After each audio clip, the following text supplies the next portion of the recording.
Assalamualaikum warahmatullahi wabarakatuh. Magandang hapon po sa inyong lahat. Ako po si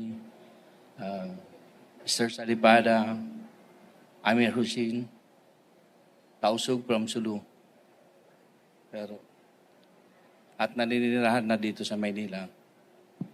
Ako po ay nominado ng Partido Maharlika sa pagkasenador at naniniwala sa isinusulong ng partido kalayaan sa kahirapan. Maraming salamat po. Sir, may 1 minute pa po kayo? Okay lang. Okay lang po? Okay lang. Okay, sige. Meron po bang tanong ulit? Okay, Dwight, go ahead. Sir, good afternoon. Clarification lang. Kanina kasi may umakyat na ding parang slate sila na 5. Kabilang po ba kayo dun sa Partido Maharlika na yun? Oo, kabilang. Medyo late lang ako dumating, galing pa ako nagsulu eh. Ilan po kayo talaga sa slate, sir? Actually, siguro mga siyam. Siyam. Siyam. Okay. So halos ano din po pala. Kompletong slate. Sige po. Yun lang po. Thank you po. Maraming salamat.